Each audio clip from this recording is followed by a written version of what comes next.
I think I did over 3,000 hours in my registration process, and often that's unpaid work. Yeah. And the placements in your masters are unpaid. So a lot of people couldn't afford to do it. So what information is your body giving you as well that things might be? Hey, I'm Zeb. And I'm Maddie. And welcome to the We Don't Know Yet podcast. Whilst both Maddie and I are healthcare practitioners, we understand that there's no one-size-fits-all approach to healthcare. Should you require any medical attention, please seek out your local healthcare practitioner. Alrighty, well, we are joined today with a very special guest. I didn't know where to look then. We are joined today with a very special guest, Rashida Dungarwalla. Is that correct? Yes. Amazing. She is a psychologist and the founder of Flow State Space, which is a psychology clinic both based in Surrey Hills in Sydney and online. And Flow State Space is all about providing a safe and inclusive space for individuals from all backgrounds and walks of life. Welcome, Rashida. Thank you for having me. Maddie does the intros way better than I do, so that's why we just have let her do the intros Great for the last intro. few episodes. I do like the intro, Yeah. but then I always overthink it. I'm like, oh, am I like saying everything correctly? You did well Yeah, today. that's You did great. well today. Yeah. Amazing. Yeah. There was no what do you usually say? My words aren't wording. My with you. words aren't wording. That's like my catchphrase. You Oh, encapsulated it well. seriously. Well, welcome. We are absolutely stoked to have you on board. We'd like to take a break from today's episode to give a quick shout out to our sponsors, Drip Digital.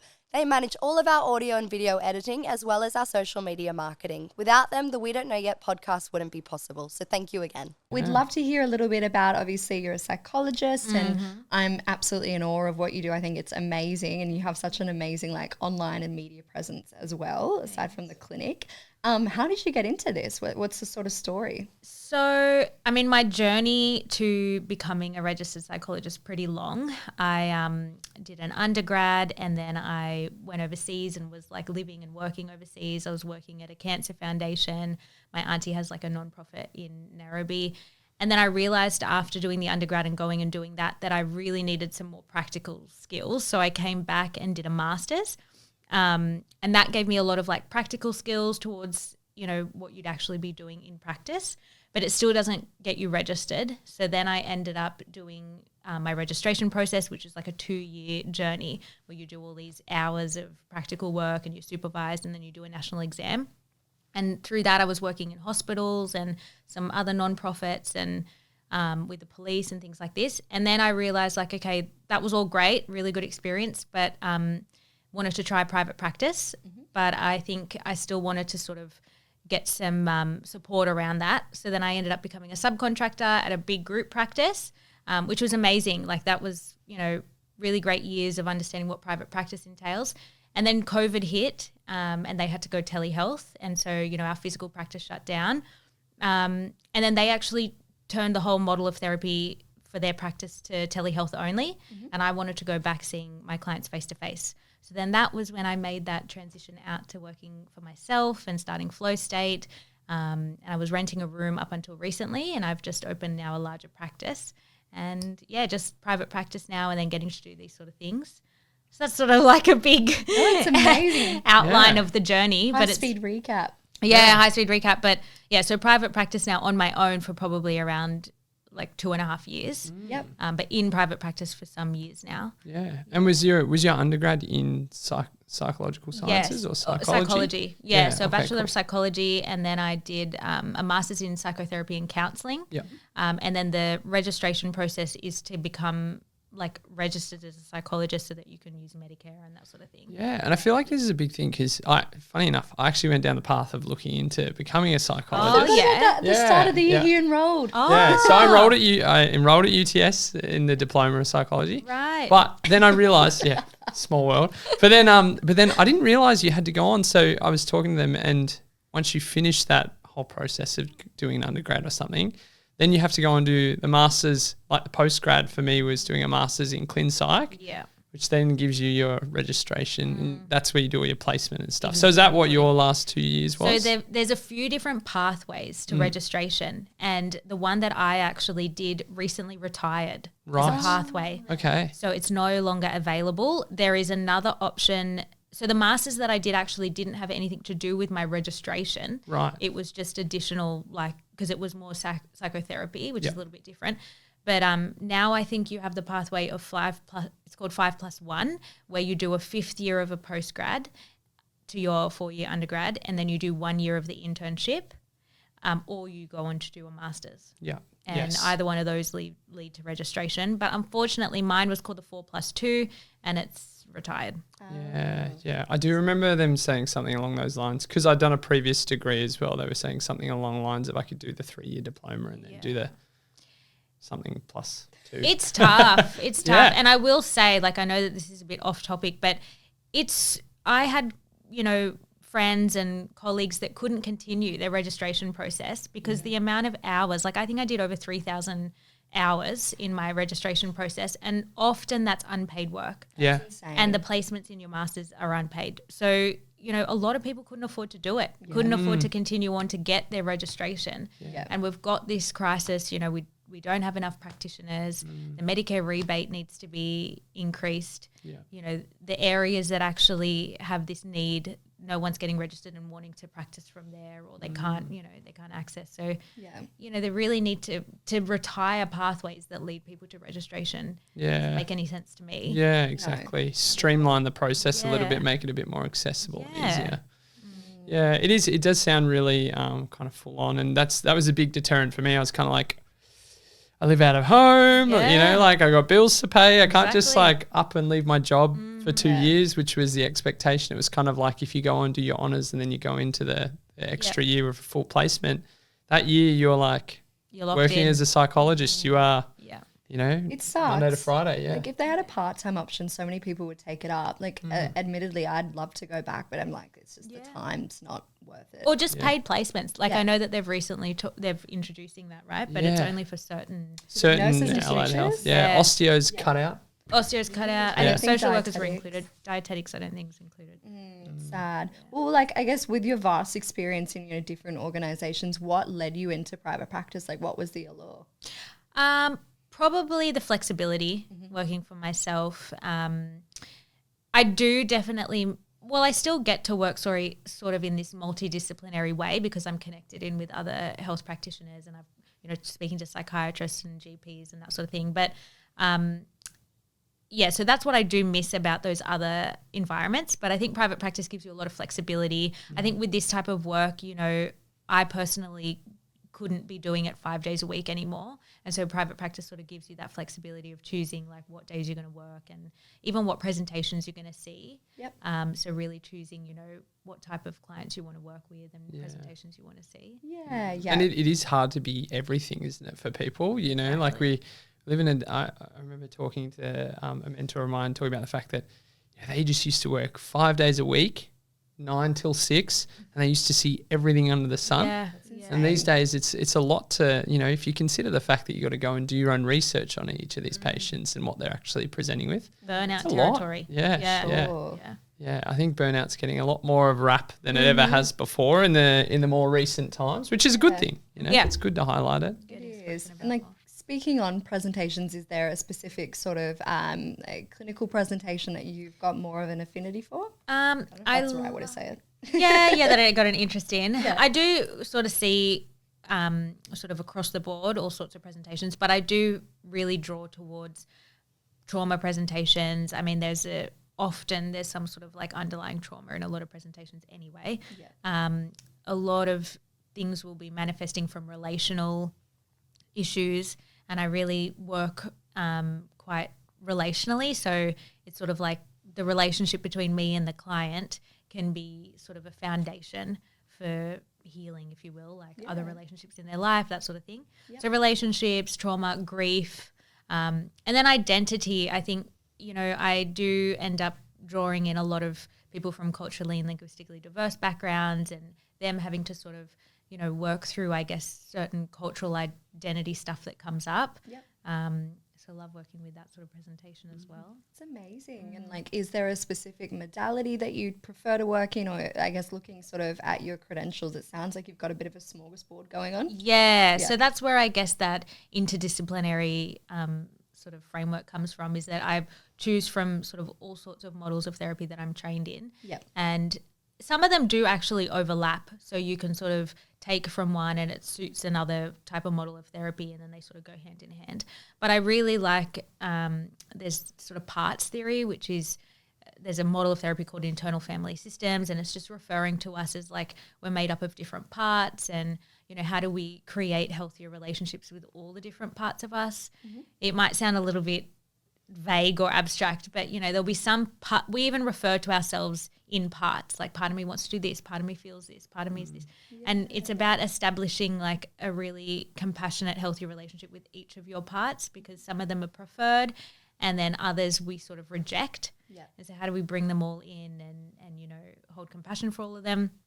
And then a lot of sort of mindfulness and somatic therapy, which we're going to talk about a bit too. Yeah, amazing. Well, tell us a bit about somatic therapy. I feel like, I don't know if like buzzword is the right word to use, but I feel like there's a lot of like moves in the world of like trauma in terms of like it's becoming more, I guess, more awareness around it, and people are seeking support, which is fantastic.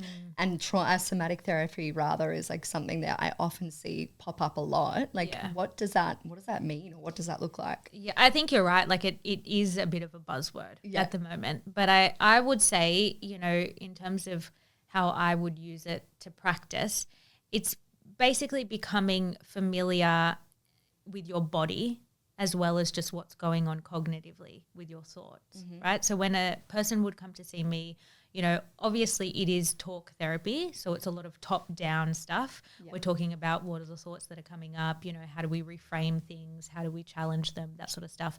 But if we just leave it there, we're only going to get so far as well, because we know that with most mental health and mental illness presentations, it's not just cognitively that you're experiencing this this challenge or this issue. It's experienced physically as well. It's experienced in the body. You're having a somatic experience. So somatic is like in relation to the body. I think originally it's soma, which is a Greek term, is the body. And then somatics is around just, in relation to or in effect to the body. So what information is your body giving you as well, that things might be off, or you might need to change something, or you're in an environment that's not safe, or you're uncomfortable. And if we can start to tune into our body as well as what our mind might be saying, we can start to use some of these skills that would be somatic skills, like grounding and anchoring and all these sort of things that seem pretty basic. And I think a lot of people think, oh, that can't be all, it's not going to take me very far. But it's the consistency around it, and it's the tuning in, getting into that practice of tuning in. Then we can use it as information and sort of like a guidebook on, okay, then what do I do in this scenario? What do I do here? And it's really interesting that you kind of talk about it in that way as well, because I think as physical therapists we find these days that people come through the door with all these presentations, and like we were briefly talking about off air, it's not always about looking for structures that are actually causing those presentations. What we know now in modern day is that someone's health is biopsychosocial. It's the whole kit and caboodle. You can't just think about one, kit and caboodle. But it is, you can't just think about one avenue anymore, because the research is starting to tell us that it's so multimodal. It doesn't operate in isolation. Like our mind is within our body.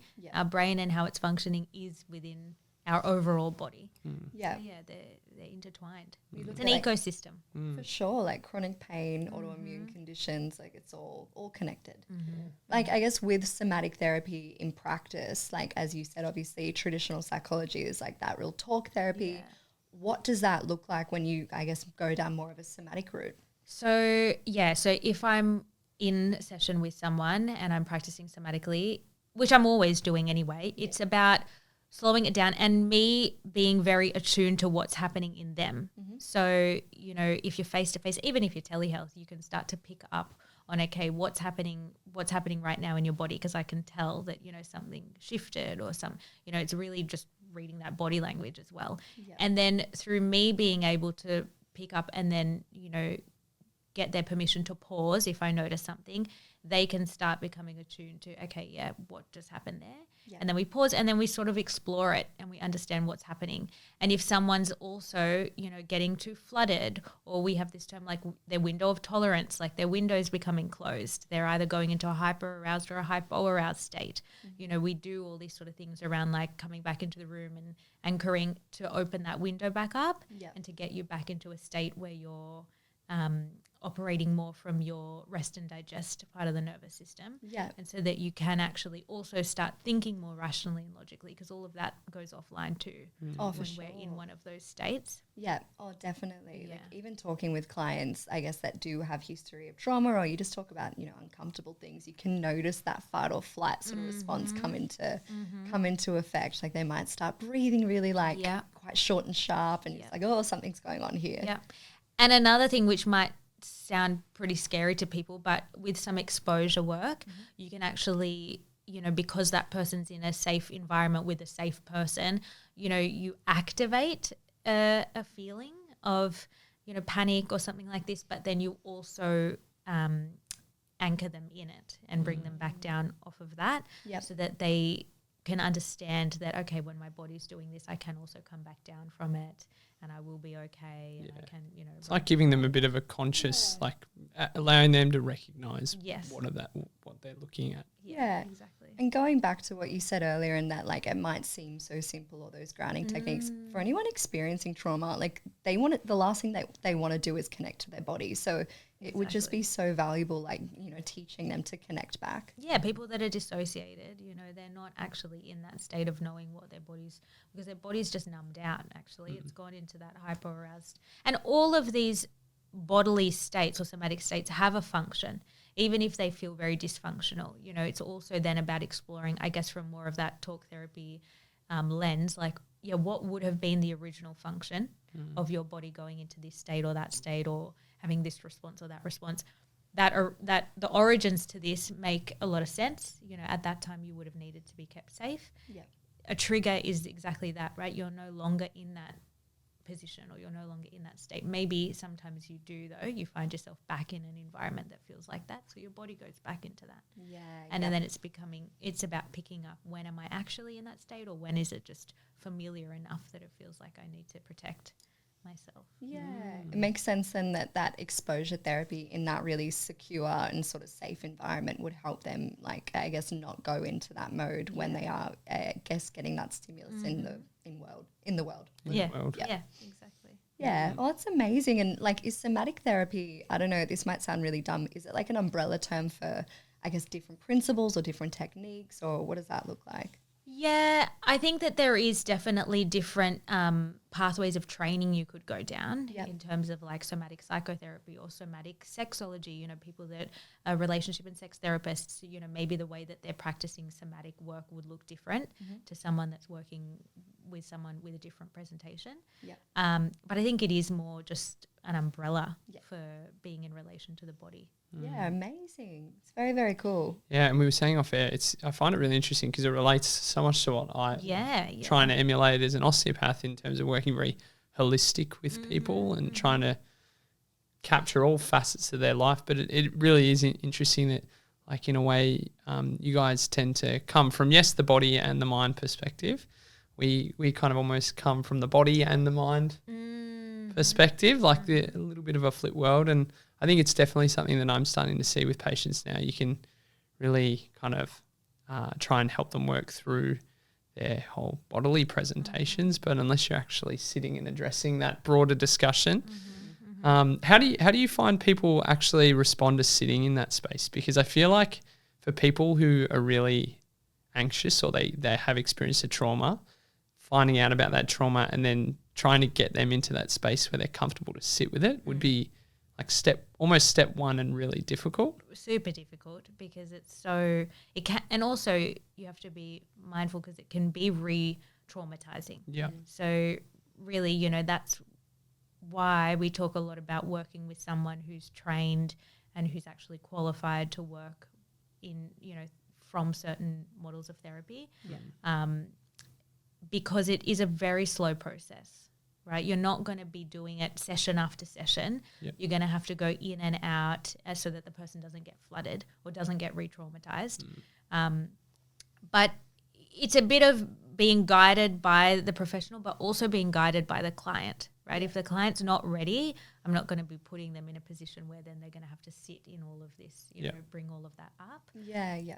But then over time, you know, if you feel like there's more of it's just fear driven and there's an avoidance starting to form, you know, hopefully by that point you might have built a good rapport that person is trusting you and they recognize that, okay, it is going to be okay to move into that. Yeah.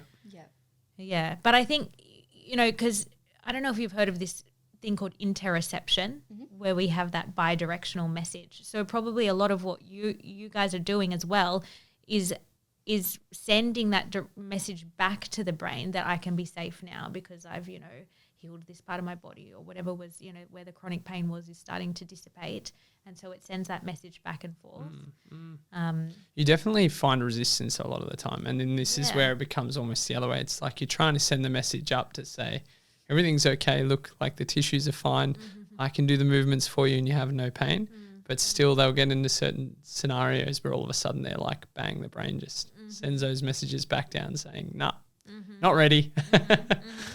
And then it would be exploring broader. Okay, then what's the function? Like what is happening that you feel that you're not ready, or what is this part of not being ready actually providing you or serving? That's amazing. It's so interesting and so multifaceted. I'm just sitting here in awe. It really does like make sense. And the practice I work out West, we have psychologists on here that work within practice as well. But you see that link and you just go, I wish there were more psychologists, and then like that takes us back to the original, you know. Yes. Conundrum. Yeah. Because I like that. Conundrum. Not all psychs do work somatically. Yeah. So we should highlight that too, right? And that's what I was saying also, like be mindful of the credentials or the qualifications of the person that you're seeing. Very true. Some therapists, purely only work from that talk therapy space, like the type of models of therapy, CBT, that sort of stuff, which of course like it does require that behavioral change and that you have to take some action, but it's predominantly around the thoughts and around reframing your thoughts and challenging your thoughts and like what are the thoughts. And so, you know, I think that, and it does work great for certain presentations, but I think with maybe the presentations I'm seeing or presentations that can feel a little bit more complex, you do require that top down and bottom up approach. Yeah, a bit of an integration. Yeah, and like if anyone's listening and is interested in like, you know, linking up with a trauma, I guess my words aren't wording. There it is. I was waiting for a it. psychologist who has experience in trauma, what are the credentials that might be worthwhile looking out for? Yeah, so the types of therapy that they use. Yep. So there's a model of therapy called EMDR. I'm not trained in it yet. I hope to do the training this year. Is that the eye movement one? Yes, sorry, this one. Yeah, so that's and I always get what the acronym Stands for. Eye movement. Acronyms are hard like that. They use a sensory stimulus Yep. so you're either watching their fingers or you're listening to a bilateral sound or you're watching a light whilst you're recalling certain memories. And again, I'm not trained in it, so I'm not going to butcher what it's all about, but it's the gold standard of trauma treatment. Yeah. So if someone's trained in that, if someone maybe does have this somatic experience, they would say trauma informed, or there would be some sort of explanation as to what exactly they're doing for them to be able to work with trauma, hopefully on their website or on their profile. Yeah. So look out for that. EMDR. I always get the acronym wrong. EMDR is so interesting. I've got a few clients that do, and they kind of explain to me what it's all about. I'm like, that sounds fascinating. Yes. One of my colleagues is a trauma-informed psychologist, and she does the EMDR. Yeah. Think about that then. And she's got this theory. I won't obviously name her, but she's got this theory that people with like ADHD or autism are able to go through the EMDR process a whole lot faster.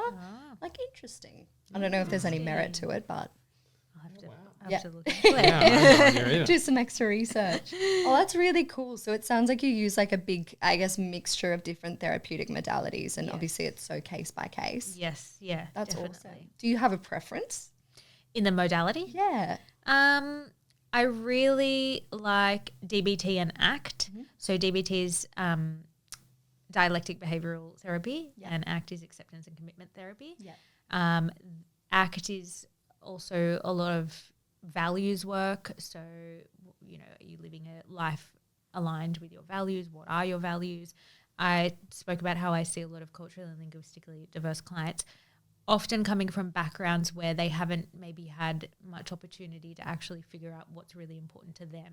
What, you know, do they value? Because it's always been adopted by what family or community has said is important or valuable. So, you know, really spending time sort of figuring out who they are and what their identity is. And ACT, you know, does that. DBT is really good for distress tolerance and being able to build, I guess, feel empowered in knowing that I can actually sit in my discomfort and I can sit through difficult things, and really great for relationships. And Yeah, amazing. Both of those are really common in like the eating disorder space. Yes. There's this awesome course that I do want to do at some point this year, which is like ACT for dietitians. Oh yeah, So I'm very amazing. interested. It looks good. That'd be awesome. Yeah, because it's like, as you said, like so value based, especially when you're looking at eating disorder recovery, like really coming back to those values. Have you done any ACT training? No, not yet. If you get a chance to do any with Russ Harris, he's really good. Okay, awesome. Thank you. I'm going to write that down. Yeah, amazing. Well, should we jump into our segment? Alrighty. I'm nervous for these. I know. I know. I'm a bit excited, but I just don't want to make it too tricky. But this is like so like obscure. I don't expect you guys to get this, but let's just dive in anyway. Thanks, Maddie. So the health condition today, it's a neurological condition. That's Okay. clue one. It's called Cotard syndrome or Cotard syndrome. And the COTARD. clue we've got is it's a neurological symptoms. Neurological Condition. disorder. Yep, Okay. condition. And we're guessing what it entails. What it is. Yeah, what it is. So you both have to have a crack at what the definition is, and like do not expect you to get it right. Definition or general vibe. Gist. of Yeah, what it general is. vibe. General gist. Yeah. And it's called COTARD. That's an acronym? Cotard syndrome. Oh no, it's just a word. COTARD. Cotard's syndrome. Cotard syndrome. Neurological, very rare.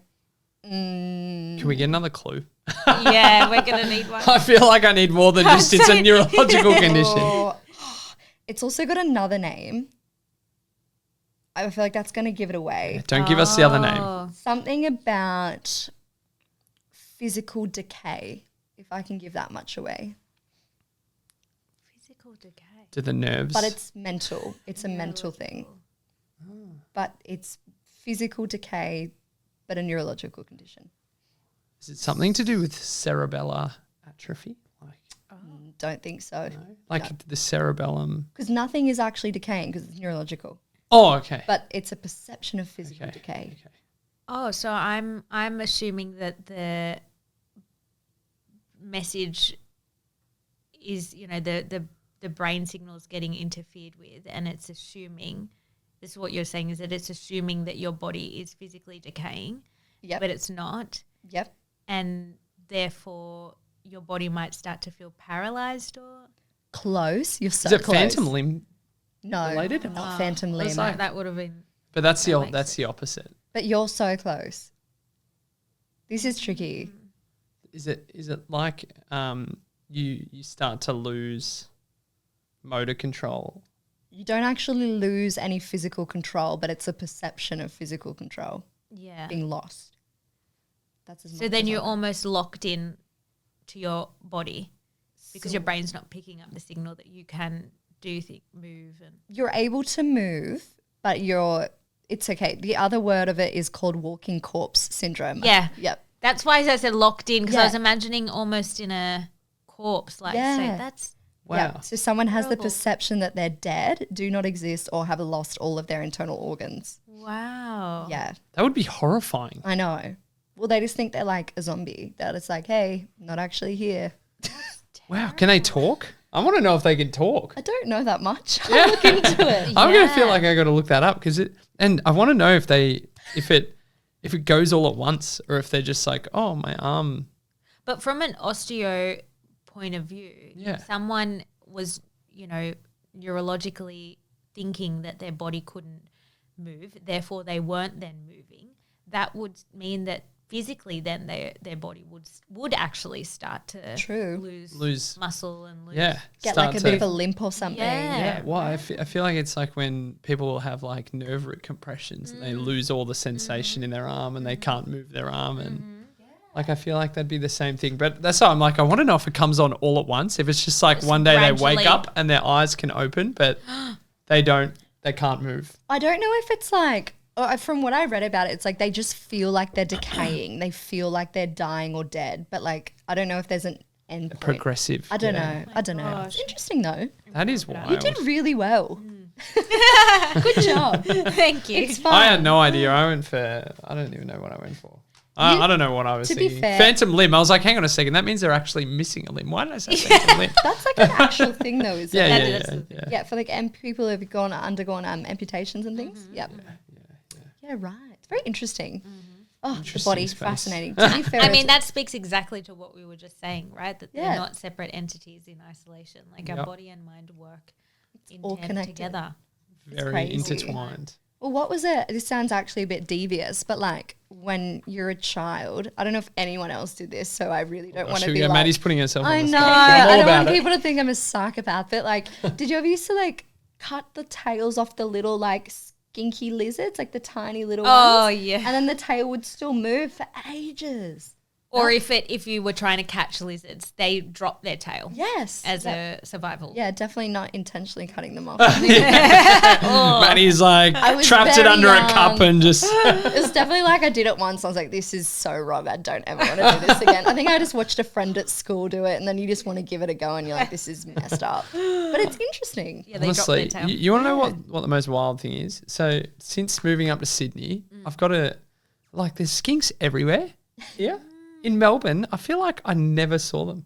I don't know whether it's just that I didn't go out and make like a little lizard. Tiny little ones that you see. You go outside in your garden and they just go. Oh yeah, they dart across. I didn't know they were called skinks. I just thought they were little lizards. Little skinky lizards. Is it skinks? I've heard skinks being used as a way to describe them. See, I went to say skinks for like just before, but then I kind of second guessed myself as to if it was actually a word. No, I feel like it's definitely a word. Okay. But lizards. But you also grew up in the city, didn't you? I did also grow up in the city. But like, this is kind of... actually, I guess we're a bit more like, the Shire. Well, we're very close to the bush. Yeah. Very close to the bush. Actually, on that note, you've just reminded me, there's this like news page that I follow on Instagram. They're like a private one. They've got millions and millions of followers and they like just post all these like historical news articles. It's pretty cool. But in the 40s, there was this chicken that got beheaded, but then the chicken went on to live for years.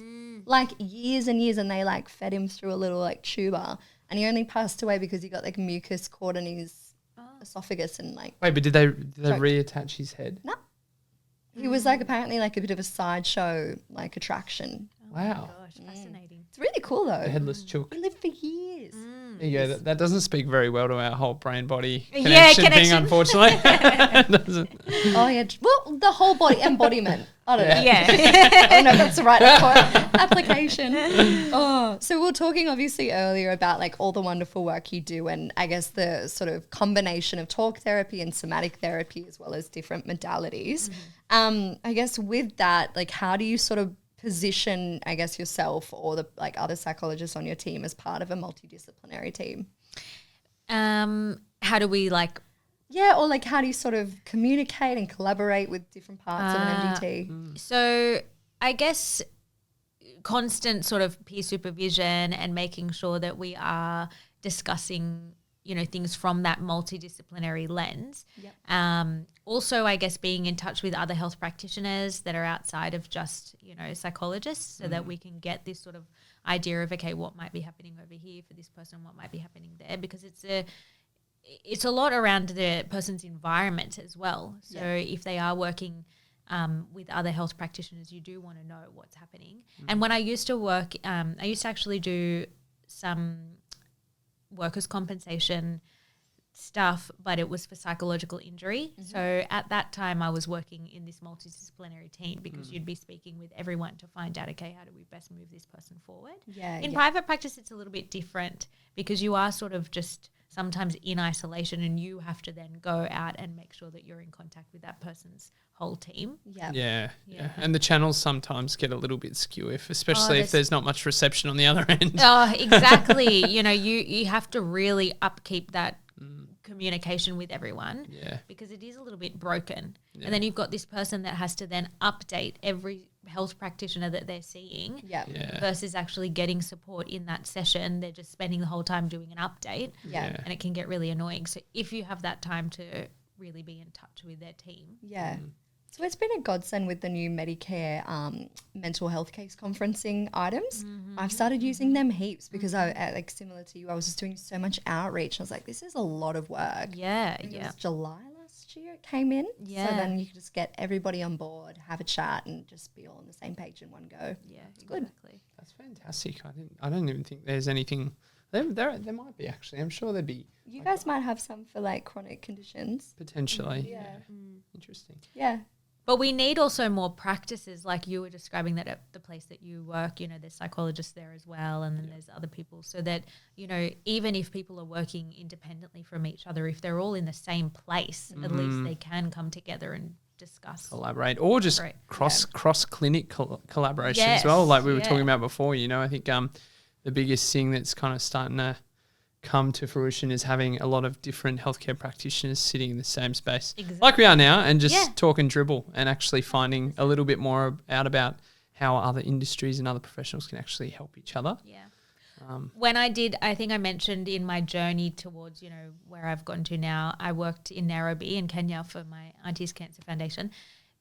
That was literally the epitome of holistic care. So it was a free service for anyone that had been diagnosed or their families, and there was a whole multidisciplinary team of practitioners that would just volunteer their time and come in and provide support from every angle.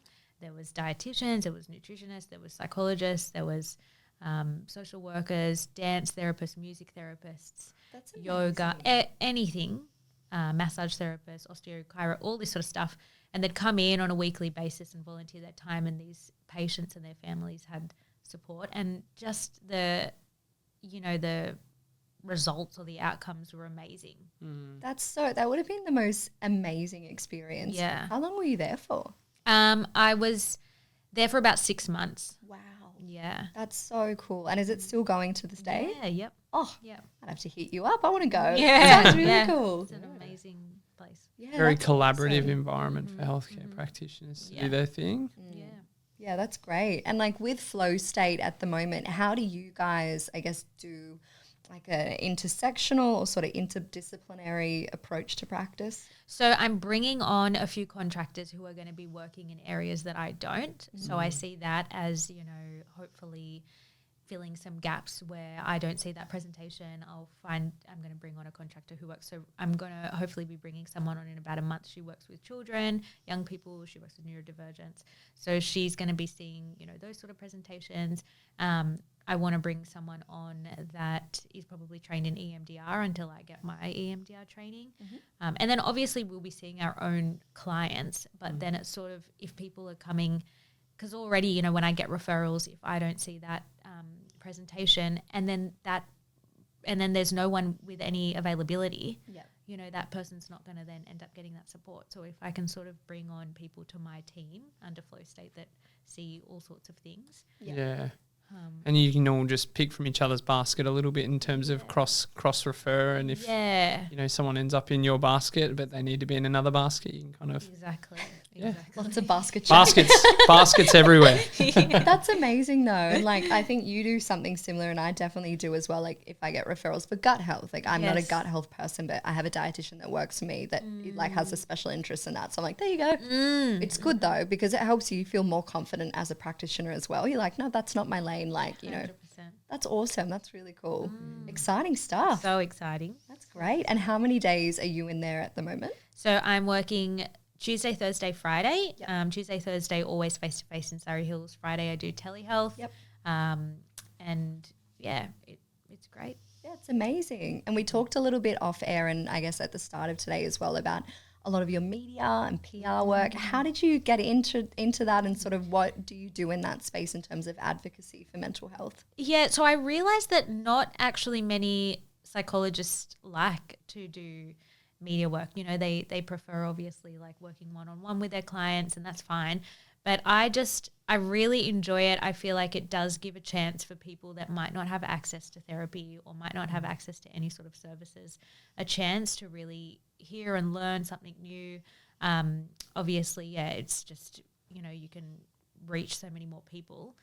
I sort of got into it, not sure. A few years ago, the practice that I was working at, that I was a subcontractor at, they would do a few sort of media related things, and I started putting my hand up for it, and then I was really enjoying it. And then sort of through word of mouth, different things have come around. That's awesome. But I also, it gives me good variety as well as just seeing people one-on-one. Yeah. So it, you know, still working in this realm of psychology, but just a different type of work. Yeah, it's great. I think it's so foundational to some people actually finding a space where they feel comfortable and being able to go in and see someone, just because of the fact that, like we were saying before, all the time people don't know they need a service until something really resonates with them or they hear something. Exactly. And, you know, I think there's the space is becoming a little bit more prominent now, but that education in general communities and general population is so limited still, you know. Yeah, I can understand from your point of view as well, like that variety in your working week would be really helpful in preventing burnout. Yes. Aside from that variety, is there anything that you do in your personal life to sort of, I guess, have more boundaries around work life and I guess things that you like to do to switch off? I was thinking about this actually even before it came up as a question for this podcast, because I definitely have had my, you know, fair share of mental health challenges and mental illness as well. And I think what I've realized is I've had some massive environment changes. So I've really ensured that I, you know, create, and I'm very privileged to be able to do that, to really create an environment now that I've sort of curated in a way where I have some pretty solid boundaries. You know, I'm really mindful about who and what I'm spending my time doing. I've simplified so many things. So, you know, I really stick to not like a structured or too rigid routine, but I definitely just have some core things that I know that I do every day to create some consistency throughout the week.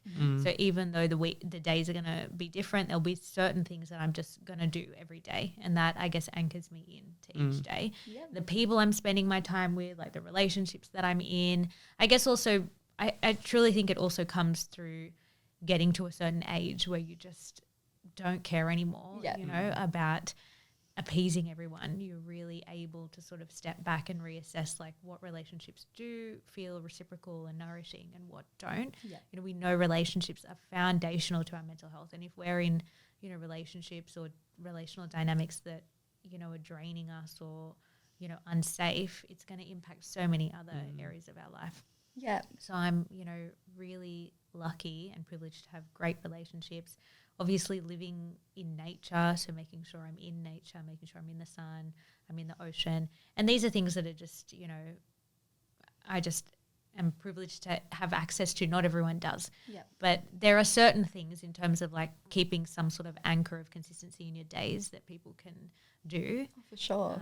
But it's important, and also with this type of work, and also being mindful of that I'm not that I've got a bit of a variety in my presentations that I'm seeing. So it's not going to be all complex trauma and all sort of, you know, trauma presentations. There's going to be a variety in that too. Yeah, because it'd be quite draining, I imagine, from your point, like seeing, you know, a lot of heavier kind of presentations one after the other. I think it's just important. Also, it's a disservice to your clients if you end up, you know, becoming burnt out because you're seeing, you know, because you're not upholding your own self-care and whatever. Absolutely. You find like we get caught up these days, I think, in the go nature of modern day. You find a lot of the times just coming back to basics and just 100%. stripping it all back a little bit. It truly is that, right? Like that's so foundational.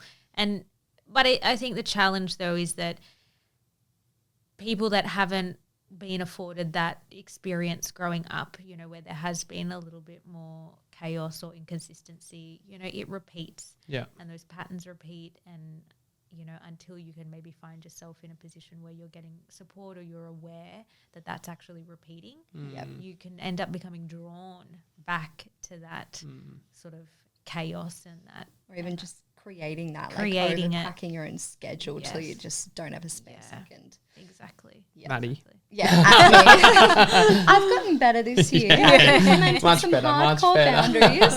We're getting there. But yeah, definitely, like, I grew up in a split household. Chaos was everywhere, and I just noticed in my adult life, I was like, wow, I just like pack every single minute of every single day. Yeah. It's like, why is that? Yeah.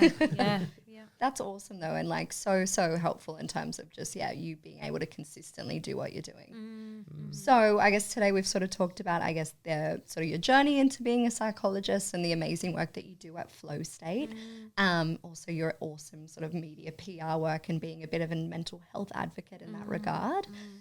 Somatic therapy and how you sort of combine that with some other sort of therapeutic modalities. So ACT and DBT were kind of the most I don't know if favourite's the right word. Discussed. And IFS, internal family system. Oh, parts yes. theory. that I love Amazing. too, yeah. So just a smorgasbord of different modalities. I guess if people are wanting to learn a bit more about you and the work you do, where can they find you? Yes. So you can find me on my website, flowstatespace.com, or Instagram, which is @flow.state.space. Yep.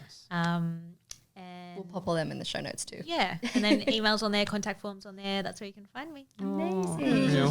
Well, thank you so much for Yeah. coming on. Thank you Thank so you. much for having me. So fun. It's been so nice to hear about your world, and I think like you just hear like how much it relates to everyone's world as well, right? You know? Seriously. Thanks for listening to this week's podcast. Be the first to know when the next episode drops by hitting subscribe on wherever you catch your podcasts. And don't forget to follow us on Instagram at we don't know yet.pod. See ya.